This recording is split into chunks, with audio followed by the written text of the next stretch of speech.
In 1987, Jim Carrey was broke, unknown, and sleeping in his car when he wrote himself a $10 million check, dated 10 years into the future. 10 years later, it came true. He became the highest-paid actor in Hollywood. What almost no one knows is this: at the very peak of that success, Jim Carrey was battling severe depression, dependent on medication, and quietly questioning his own existence. So what happens when the dream comes true, and you still feel nothing inside? By the mid-1990s, Jim Carrey had reached a level of success most people never touch. In a single year, his face dominated movie posters across the world. His films topped the box office. Studios competed for him. And Hollywood rewarded him with numbers no comedian had ever seen before. $20 million per movie. Private jets. Mansions. Standing ovations. From the outside, this was the moment where the story should have ended. The struggle was over. The dream had been secured. But inside, something was quietly falling apart. Jim Carrey wasn't celebrating. He wasn't fulfilled. He wasn't even relieved. Instead, he found himself waking up each day feeling heavier, emptier, and increasingly detached from the life everyone else believed he should be grateful for. The laughter on screen didn't follow him home. The applause faded fast. And the silence that replaced it was unbearable. Medication became part of his routine. Not to enhance performance, but simply to function. Questions began to surface that fame couldn't answer. Who was he without the characters? Without the faces? Without the constant approval? He had chased success believing it would save him. But standing at the very top, Jim Carrey realized something terrifying. If having everything didn't make the pain stop, then what was he really running from? Long before the bright lights of Hollywood, before the elastic face and explosive energy, Jim Carrey was just a quiet boy growing up in Newmarket, Ontario. He was born in 1962 into a working-class family that valued stability, hard work, and practicality, things that would later collide painfully with his creative spirit. His father, Percy Carey, was a talented jazz musician with a natural sense of humor. But talent did not pay the bills. Like many dreamers forced to choose survival over passion, Percy abandoned music and took a job as an accountant. For a while, the family held together. Then everything collapsed. When Jim was still a teenager, his father lost his job. What followed was not a temporary setback, it was a slow, humiliating descent into poverty. The family could no longer afford their home. Bills stacked up. Certainty vanished. Eventually, the Careys found themselves living out of a Volkswagen van, parking wherever they could, trying to stay invisible in a world that no longer had room for them. At an age when most teenagers were worrying about school dances and friendships, Jim Carrey was worrying about survival. To help support the family, Jim dropped out of high school at 15 years old and took a job as a janitor. Every night, while the rest of the city slept, he scrubbed floors and emptied trash bins, working exhausting shifts alongside his parents. The work was repetitive. The pay was minimal. And the future felt painfully small. But inside that exhaustion, something unusual was forming. Jim discovered that when he made his family laugh, something shifted. The tension eased. The fear loosened its grip. For a moment, the crushing weight of their reality became lighter. Laughter didn't fix their problems, but it made them survivable. So Jim leaned into it. He practiced impressions obsessively. He contorted his face in the mirror. He exaggerated emotions until they became ridiculous. Humor wasn't just entertainment anymore, it was protection. It was how he kept his family from breaking. And maybe, how he kept himself from breaking too. Yet this early responsibility came at a cost. Jim learned very young that his value came from how others felt around him. If people laughed, he mattered. If they didn't, he disappeared. There was little room for vulnerability, sadness, or fear. Those emotions were pushed down, buried beneath performance. The boy who made everyone laugh rarely asked how he felt himself. As the years passed, the family situation slowly improved, but the psychological imprint remained. Poverty had taught Jim that safety was fragile. That stability could vanish overnight. And that joy, if it existed at all, had to be manufactured. This was the foundation of everything that came next. The relentless drive. The fear of failure. The need to be extraordinary just to feel secure. Comedy did not emerge from comfort. It emerged from pressure. And long before Jim Carrey ever stepped onto a stage, long before he chased fame or fortune, he had already learned a dangerous lesson. When your smile becomes your survival, what happens when you can no longer keep it up? When Jim Carrey finally stepped onto a stage, it wasn't with confidence. It was with urgency. Comedy was no longer a dream, it was an exit. A way out of poverty. A way out of invisibility. A way out of becoming his father, forced to bury a talent just to survive. He was still a teenager when he began performing stand-up comedy in small clubs across Toronto. The rooms were cramped. The lights were harsh. The audiences were unpredictable. Some nights they laughed. Other nights, they stared back at him in silence. And silence, for Jim Carrey, was devastating. Every performance felt like a test of worth. If the crowd laughed, he existed. If they didn't, he felt himself shrinking. But instead of retreating, he doubled down. He pushed his body further. His face became more elastic. His movements more extreme. He didn't just tell jokes, he attacked the stage with them. By his late teens, Jim was performing regularly. Word began to spread. Not that he was polished, but that he was different. Wild. Uncontrollable. Almost too much. That too much would follow him everywhere. At 19, Jim made a decision that terrified his family. He moved to Los Angeles, the capital of rejection, with nothing but belief and desperation. Hollywood was supposed to be where talent was recognized. Instead, it became the place where he learned how invisible he really was. Auditions came slowly. Roles came even slower. Casting directors didn't know what to do with him. He didn't fit the traditional leading man mold. He wasn't subtle. He wasn't restrained. He was loud, physical, and strange. Too strange. Time after time, Jim was told the same thing in different words: "You're talented, but not right for us." He landed a role on a sitcom called The Duck Factory. It was supposed to be his break. Instead, the show was canceled after just 13 episodes. The phone stopped ringing. Doubt crept in. Money became tight again. The same fear from his childhood returned. The same pressure. The same voice whispering that security was temporary, and failure was always close. There were nights when Jim questioned everything. He had moved thousands of miles from home. He had risked everything. And all he had to show for it were small roles, polite rejections, and an industry that didn't understand him.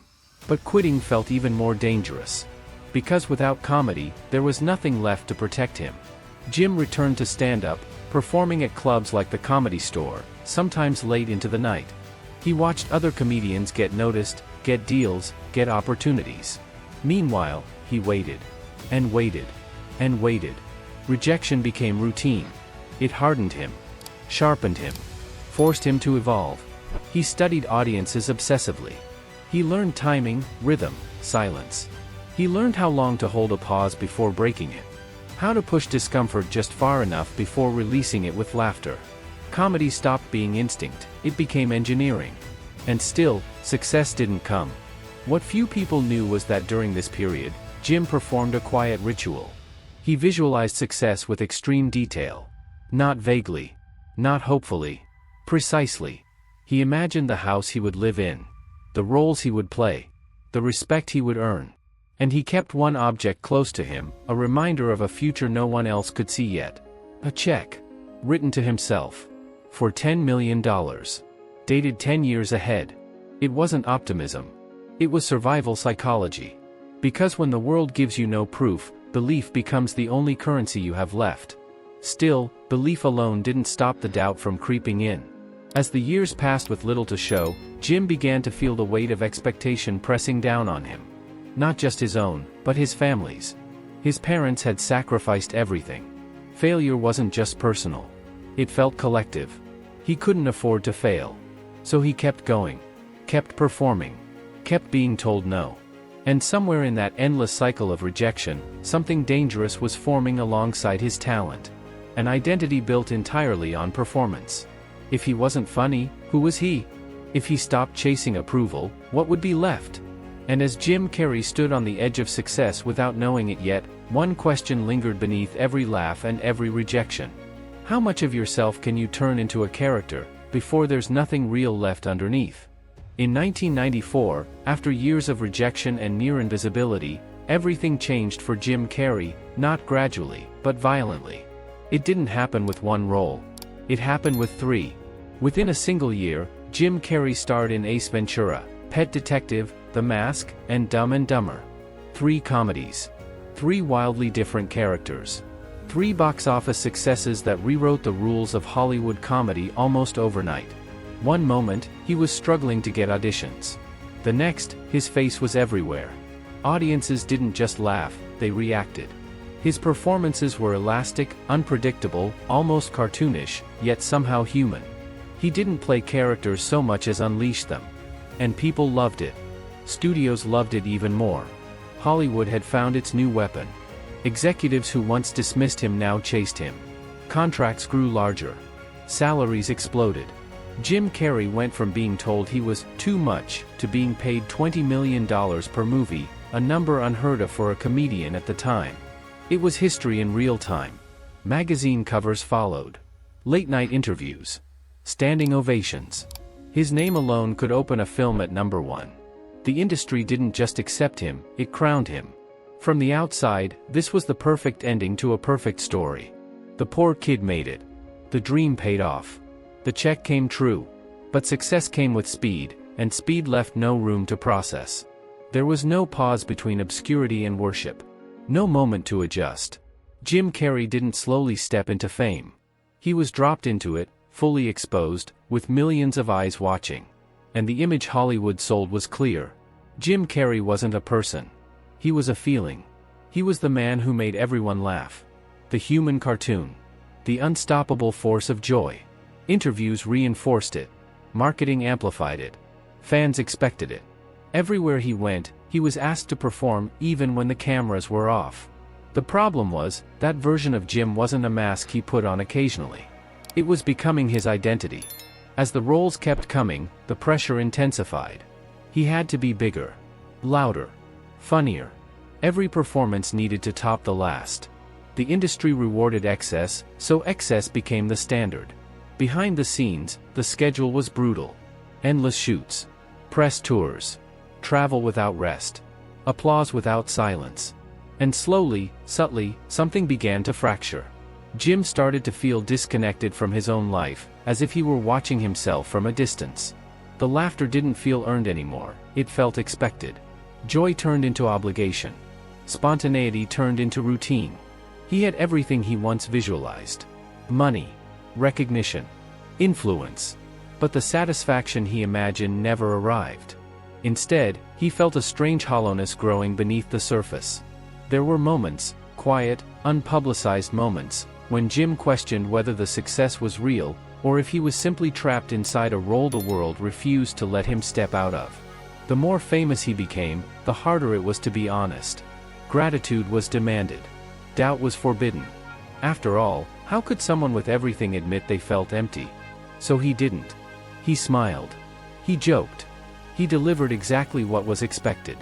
Hollywood saw a golden age. The audience saw a comic genius. But inside, Jim Carrey was beginning to sense that the thing he had chased for so long, fame, was quietly erasing the person who chased it. And as his career soared higher than anyone predicted, one unsettling thought started to take shape beneath the applause.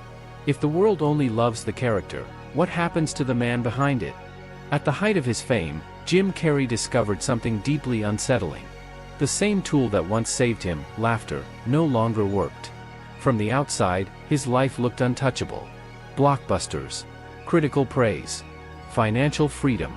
But internally, Jim began to experience a growing sense of detachment, as if the world around him had lost texture and meaning.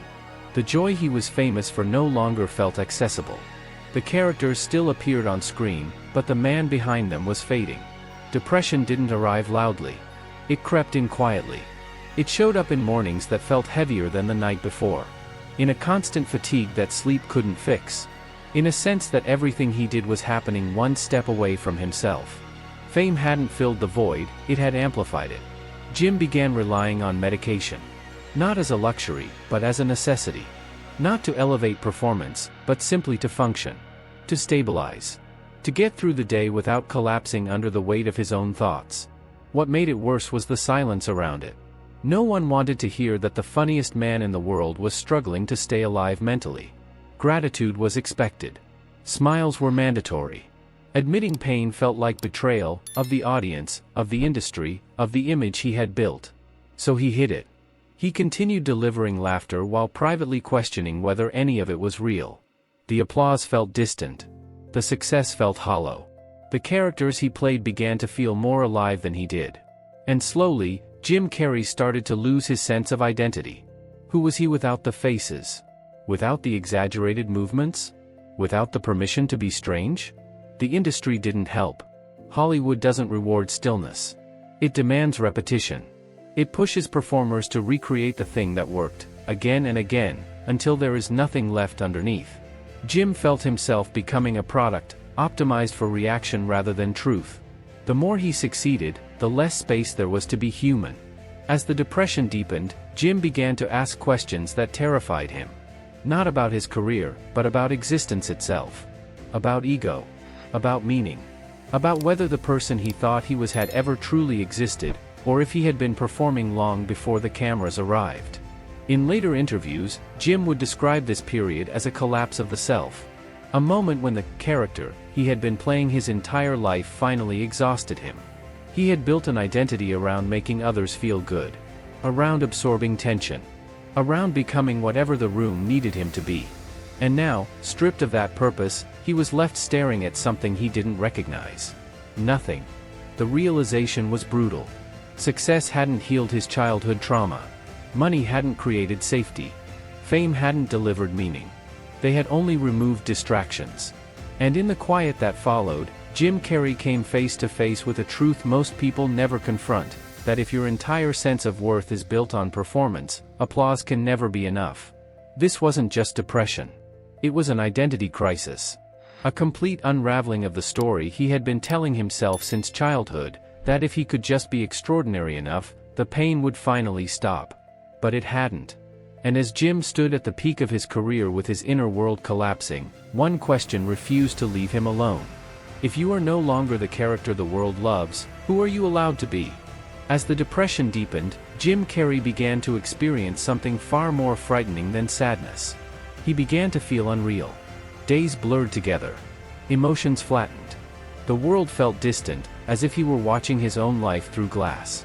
Fame had not only failed to save him, it had stripped away the last illusions that once kept him moving. Without struggle, without hunger, without a clear enemy to fight, Jim was left alone with himself. And he didn't recognize what he found. The pressure to keep performing never stopped. Hollywood still wanted the same thing from him: the faces, the voices, the explosive energy. The industry didn't care that the fuel behind the performance was running out. It only cared that the product remained consistent. So Jim kept going. He took on roles that pushed him further, hoping that depth might replace emptiness. Films like The Truman Show and Man on the Moon blurred the line between character and identity even more. Especially Man on the Moon, where Jim immersed himself so deeply in the role that he effectively disappeared inside it. For months, he wasn't Jim Carrey anymore. He was Andy Kaufman.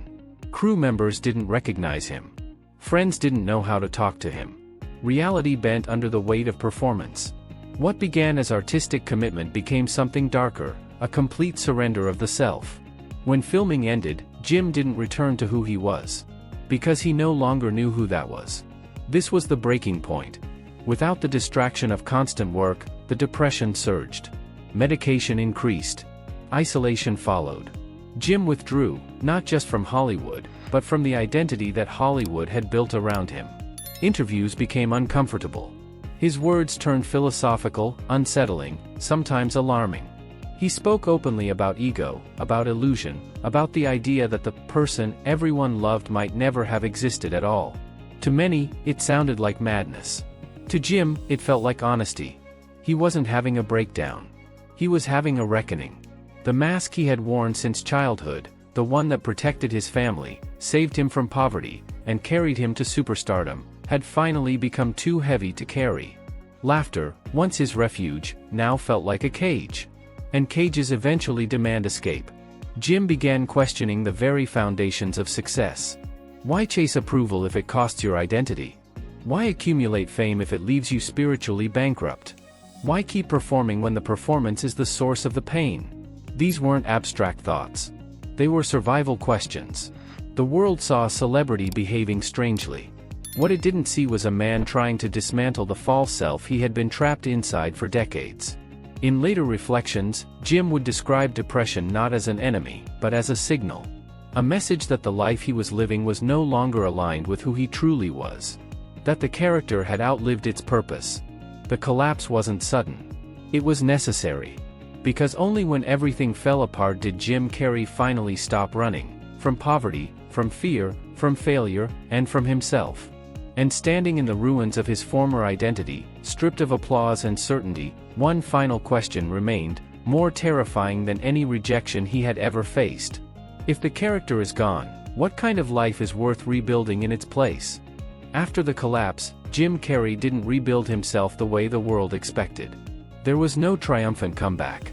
No carefully packaged redemption arc. No loud announcement that everything was finally okay. What followed was quieter, and far more unsettling. Jim stepped back. Not just from Hollywood, but from the relentless need to be seen, approved, and applauded. For the first time in his life, he wasn't chasing laughter or validation. He was trying to understand why he had needed them so desperately in the first place. This was the real turning point. Instead of asking how to become successful again, Jim began asking a more dangerous question: who is the one trying so hard to succeed? He started to speak openly, often uncomfortably, about ego. About identity. About the idea that the self most people protect is nothing more than a character built to survive childhood fear and social expectation. In his view, depression wasn't an illness to be silenced. It was a signal. A message that the life he was living was no longer aligned with anything real. The world listened, and didn't quite know what to do with it. Some called him enlightened. Others called him lost. Many assumed he was unraveling. But from Jim's perspective, this wasn't collapse. It was clarity. He began stripping away the things that once defined him. The constant performances. The obligation to be funny. The need to explain himself. He spent long stretches alone. He painted. He wrote. He sat with discomfort instead of running from it. For a man who had spent his entire life escaping silence, this was radical. Jim spoke about realizing that fame had never been the goal, it had been the distraction. That money had never created safety, it had simply delayed the reckoning. And that the smiling, elastic persona the world adored was something he had built as a child to survive instability and fear. Letting that persona die felt terrifying. Because without it, there was nothing to hide behind. No character to perform.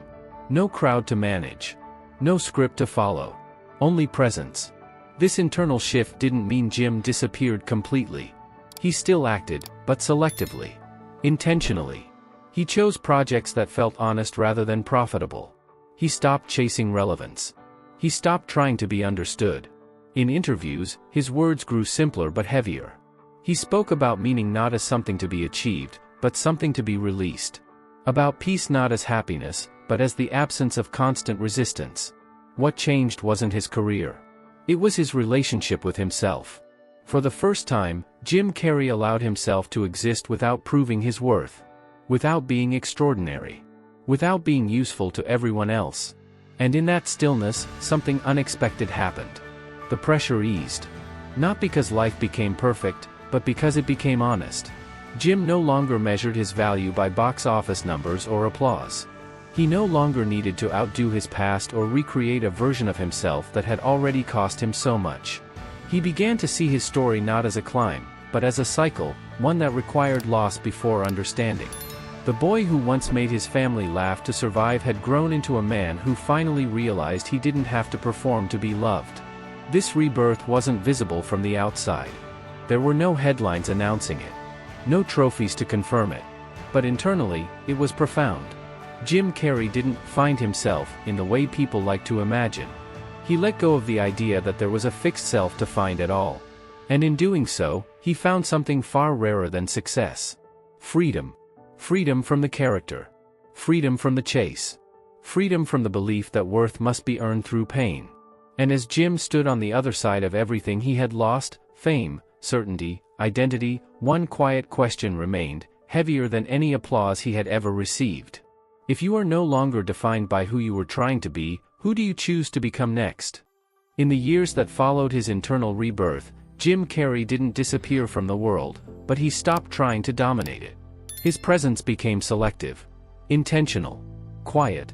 He no longer chased relevance, box office records, or the pressure to outdo his past.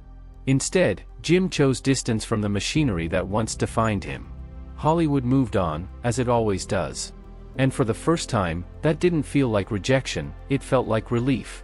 Jim spent long periods away from the spotlight, devoting himself to painting, writing, and reflection. His artwork was raw, political, emotional, and deeply personal. It wasn't designed to entertain. It was designed to tell the truth. Through color and chaos, he expressed what words had once failed to capture: the anger, the confusion, the disillusionment, and eventually, the acceptance. This creative shift revealed something essential about his evolution.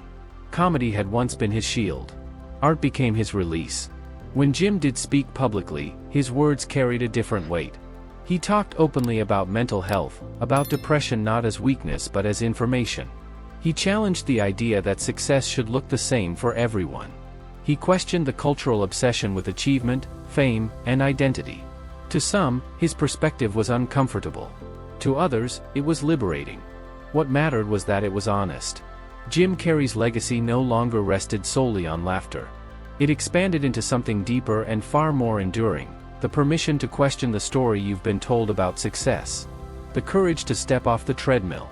The reminder that losing yourself might be the first step toward living truthfully. For a generation that grew up watching him contort his face and bend reality for laughs, seeing him speak calmly about ego, emptiness, and freedom was jarring. But it was also necessary. It revealed the cost of always performing.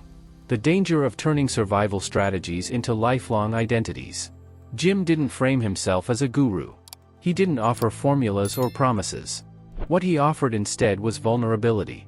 He showed that it's possible to have everything the world celebrates, and still need to walk away. That healing doesn't always look like happiness. Sometimes it looks like stillness. Sometimes it looks like choosing obscurity over applause. His impact reached beyond film and comedy.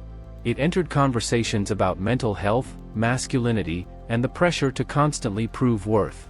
By stepping back, Jim Carrey created space for others to ask questions they had been afraid to face. Who am I doing this for? What am I running from? And what would happen if I stopped performing? In a culture obsessed with upward movement, Jim's greatest contribution may be this: the radical idea that growth can also mean letting go. That success doesn't have to be louder, bigger, or faster. Sometimes, it simply has to be truer. The man who once believed laughter could save him eventually learned something deeper. You don't heal by becoming more impressive. You heal by becoming more honest. And as the noise faded and the roles fell away, Jim Carrey's life began to speak, not as a spectacle, but as a question left behind for anyone willing to listen. When the applause ends, and the character is gone, what kind of legacy do you actually want to leave? The world remembers Jim Carrey as a man who made millions laugh. But behind the laughter was a deeper story, one about survival, identity, and the quiet cost of success. Jim's journey wasn't a straight line from struggle to happiness. It was a cycle. Pain shaped his talent. Talent brought him fame. Fame stripped away the illusions. And only when everything collapsed did clarity begin to emerge. He proved that success does not automatically heal childhood wounds. That applause cannot replace self-understanding. And that becoming extraordinary is not the same as becoming whole. For years, Jim believed that if he could just be successful enough, the fear would disappear. But fear doesn't vanish when dreams come true. It waits until you stop running. In letting go of the character the world loved, Jim Carrey discovered something more honest than fame: freedom. Freedom from performance. Freedom from constant validation. Freedom to exist without explanation. His story isn't a warning against ambition. It's a reminder to listen to what ambition is trying to cover up. Because the real question isn't how far you can go. It's what you lose along the way, and whether you're brave enough to stop and look. Jim Carrey faced that question when the applause faded. So now, as this story ends, one final question is left for you. So what's your story?